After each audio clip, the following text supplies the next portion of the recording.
Assalamualaikum warahmatullahi wabarakatuh. Ketemu lagi dengan saya. Kali ini saya akan melanjutkan ke materi akuntansi kantor pusat cabang bagian yang kedua, yaitu bagaimana kita bisa menyusun laporan gabungan antara kantor pusat home office dan kantor cabang branch-nya. Oke, di sini konsep yang dibangun adalah sama dengan laporan konsolidasi, bahwa di sini kita nanti akan bikin jurnal eliminasi untuk mengeliminasi intern transaction antara home office dan branch.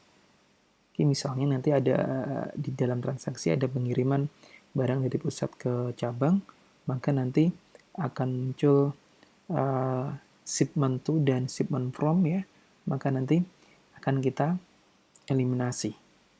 Oke, dan transaksi-transaksi yang lain misalnya ada branch income, kemudian ada pembayaran-pembayaran yang mungkin dilakukan antara P dan S. Kita lihat di sini masih menggunakan contoh yang sebelumnya, yaitu misalnya di sini pada 1 Oktober 2010 PT Makmur membuka cabang di Kota Lama, kemudian pembukuan dilakukan di cabang dan laporan keuangan cabang disusun setiap akhir bulan dan dikirimkan kantor pusat. Jadi di sini kantor cabang bikin secara terpisah sendiri dan nanti laporannya akan dikirim ke kantor pusat untuk dilakukan gabungan. Kemudian cabang dikenakan biaya investasi 6% atas investasi kantor pusat. Di sini 6% per tahun.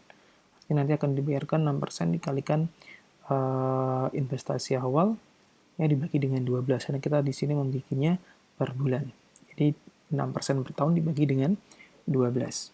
Oke, misalnya di sini di 1 Oktober kantor cabang menerima transfer uang dari kantor pusat 6.000, kemudian 5 Oktober menerima barang dagangan 12.000 dan 10 Oktober membeli peralatan kantor 3.000 tunai. Ya, asumsi di sini juga bahwa untuk non-current aset akan dicatat di buku pusat. Kemudian 15 Oktober menjual kredit barang dagangan 6.500, 17 Oktober menerima pelunasan piutang sebesar 3.500 di sebagian piutang yang diterima. Kemudian 20 Oktober membayar beban operasional.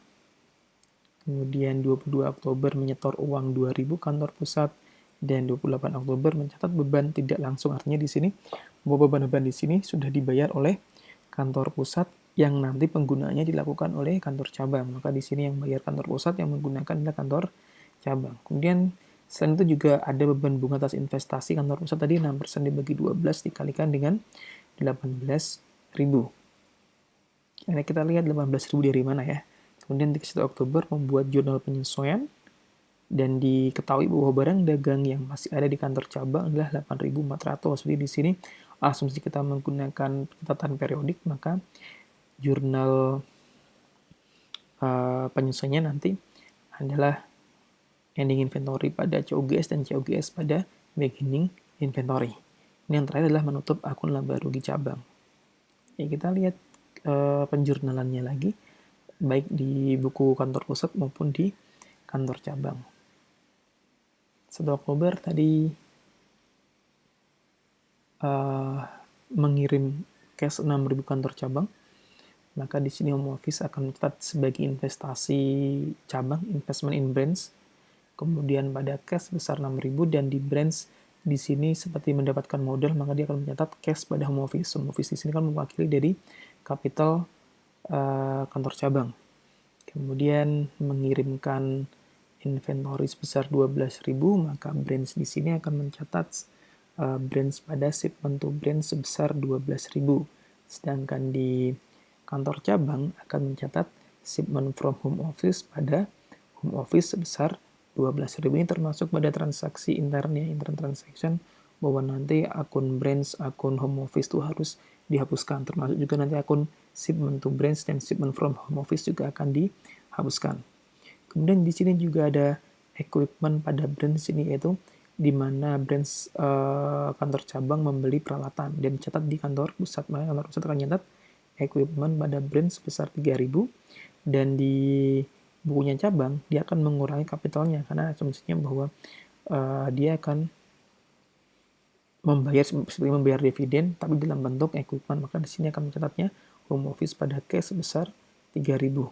Kemudian ada penjualan, akun receivable pada sales menerima Pelunasan sebagian cash pada accounts receivable 3.500 dicatat hanya di bukunya branch.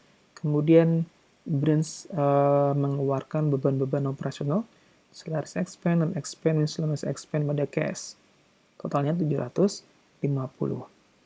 Kemudian di 22 Oktober, branch itu menyetor uang 2.000 ke home office. Maka akan mencatat cash pada branch sebesar 2.000 dan di branch-nya home office pada cash besar 2.000.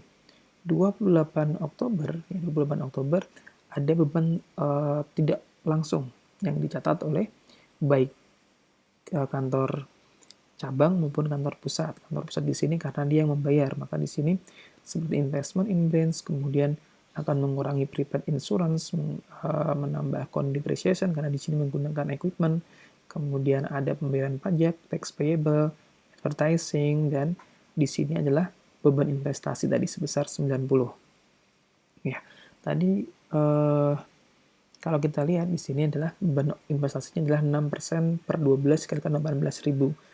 Akun 18.000 itu berasal dari yang 1 Oktober dan 5 Oktober di sini, yaitu pada saat modal awal dari home office itu berupa cash dan pengiriman inventory sebesar 6.000 dan 12.000. Ini adalah diasumsikan sebagai modal awalnya 18.000.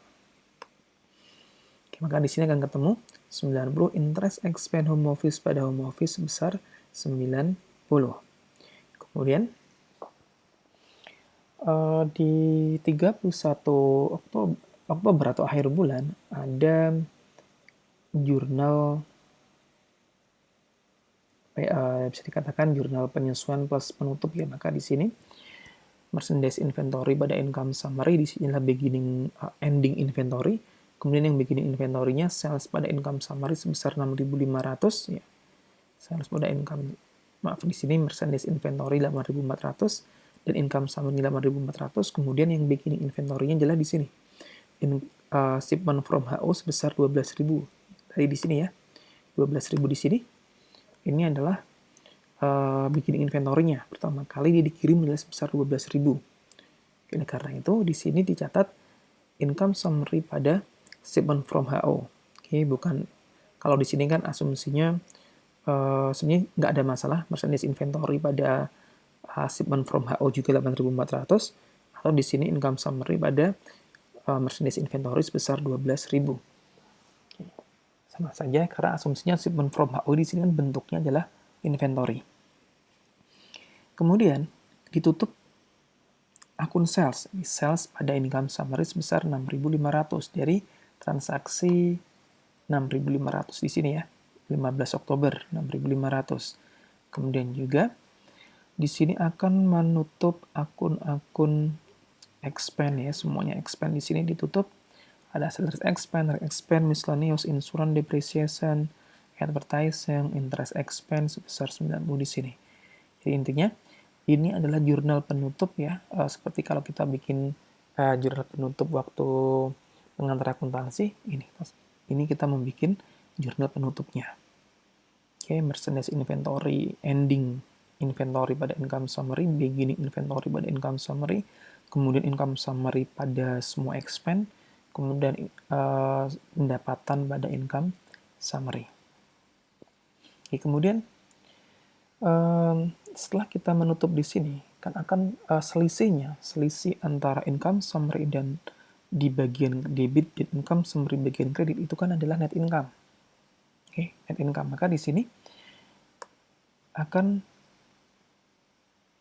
ada selisih ya. Income summary sebesar 1.650.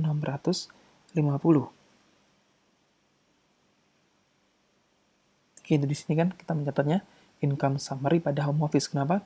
Karena kalau di laporan keuangan seperti biasa, selisih income summary nanti akan ditandingkan dengan return earning. Kapitalnya, kalau di sini karena kapitalnya adalah akun home office, maka di sini income summary-nya kita tandingkan dengan home office sebesar 1.650.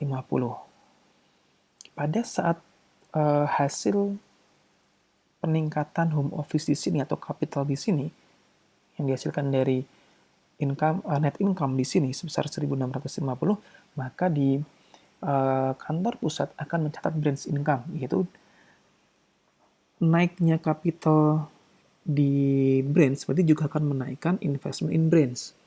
Maka di sini branch investment in branch pada branch income sebesar 1.650. Branch income yang ada di kantor pusat ya, nanti akan ditutup ke dalam income summary. Branch income pada income summary sebesar 1.650, sehingga nanti selanjutnya akan dibalik lagi income summary pada return earning sebesar 1.650. Namun karena return earning di sini adalah transaksi umum ya, yang akan menggabungkan semua income dan interest, maka terkait dengan jurnal yang ada di kantor pusat dan cabang hanya sampai dengan menutup branch income saja atau income yang dihasilkan dari kantor cabang sebesar 1.650.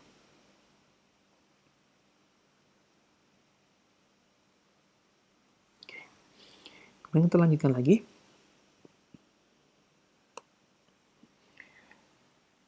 Setelah kita menyelesaikan penjurnalan, kemudian kita akan menyusun home office dan trial balance di home office dan branch. Ini seperti di laporan konsolidasi, kita akan menyusun trial balance di HO dan trial balance di branch. Kemudian setelah itu baru kita lakukan jurnal eliminasi. Jurnal eliminasi di sini tadi adalah kita harus menghapus akun-akun yang terkait antara home office dan kantor cabang, misalnya home office dan branch, kemudian shipment from dan shipment to, itu kan harus kita eliminasi karena shipment from dan shipment to kan mewakili dari inventory. Kita lihat di sini. Jurnal yang pertama kita mencatat branch income pada branch 1. Kenapa? Karena pada saat mencatat branch income di sini ya. Kita lihat di sini ya, branch income pada branch 1. Nih, branch income pada branch 1. Ini kan sebenarnya di kantor cabang itu sudah mencatat income summary pada home office. Oke, oleh karena itu kita eliminasi. Jadi biar gak ada double counting antara income summary pada home office maupun branch 1 branch income 1650 yang kemudian dibalik dengan branch income pada income summary. Kalau misalnya tidak dieliminasi maka nanti akan double counting. Ya. Yaitu mencatat kenaikan income summary, kenaikan home office-nya di sini naik di bagian branch dan nanti juga akan menaikkan branch ya, investment in branch 1650 di kantor pusat. Oke, kemudian kita lanjutkan lagi. Yang kedua, kita menghapus shipment to branch dan shipment from branch, yaitu sebesar 12.000, yaitu dari jurnal yang di sini tadi ya.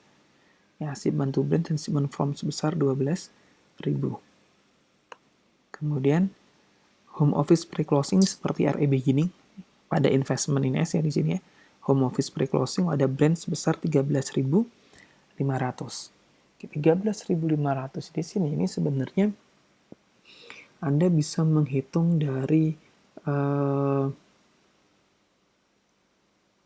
akun branch ya sebelum di closing. Jadi kalau misalnya kita lihat dari jurnal di sini ya, kita bisa mencatat 6.000 ditambah 12.000 kurangi 3.000 ya, 15.000 kemudian dikurangi 3.000 18.000 dikurangi 3.000 15.000 kemudian tambah sini lagi 15.500 ya. Kemudian ini kurangi 2.000 di bawah 13.500. Artinya sebelum sampai sini ya, sebelum sampai ini kan sudah masuk ke post closing. Jadi pre-closing itu baru sampai sebelum di closing. Sampai di sini saja. Tadi ya, saya jumlahkan 6.000 tambah 12.000 18 dikurangi branch di kredit 3.000 jadi 15, kemudian dikurangi 2.000 jadi 13 ditambah 500 13.500. Artinya di sini di jurnal di sini kita mencatat home office pre-closing pada branch 1, yaitu 13.500. Kemudian interest income pada interest expense, di sini kan tadi interest branch bayar 90 ke kantor pusat, ini juga harus kita hapuskan. Jadi kalau kita lihat di dalam laporan gabungannya bentuknya seperti ini. Oke. Di sini di income statement ada sales, branch income tadi. Kemudian branch income diakui oleh home office padahal 1650 di sini dihasilkan dari branch di sini. Oke. Yang ada di sini ya, ini branch net income dari branch. Kemudian kita lihat lagi. Kemudian ada COGS, MI beginning, ini punyanya home office, kemudian dikurangi purchase, kemudian dikurangi dengan 12.000 di sini. Ini karena dia dikirimkan ke di branch di sini dia mendapatkan inventory berasal dari home office. Nah, di sini berarti 38.000 dikurangi 16.000, kemudian ada shipment to brand sebesar 12.000, kemudian ada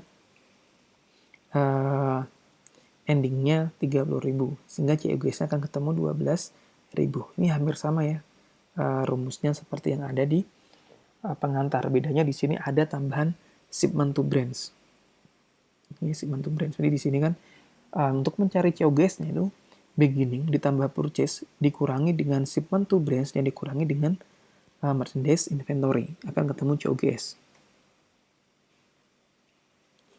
Sedangkan kalau di brands ya, di brands dia akan nyatetnya beginning inventory kalau ada ditambah dengan shipment from home office, ya, ditambah dengan shipment from office, nanti dikurangi dengan merchandise endingnya, baru akan ketemu COGS-nya. Ini kita lanjutkan. Ya. Ini kita masukkan tadi, kita mengurangi branch income, kita juga mengurangi shipment from home office dan shipment to branch. Ya. Kita hapuskan. Kemudian kita mengurangi tadi branch income dengan branch investment in branch 1650.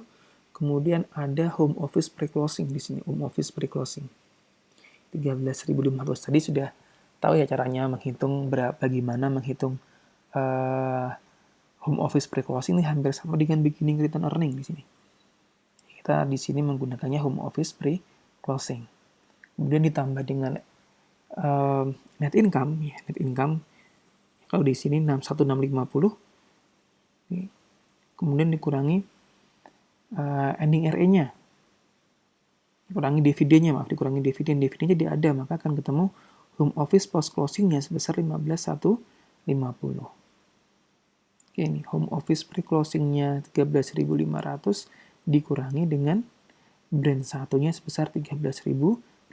Artinya branch yang dicatat 15.150 oleh kantor pusat itu terdiri dari investment in branch dan kenaikan dari atau hasil dari income di sini. Income dari branch 1650.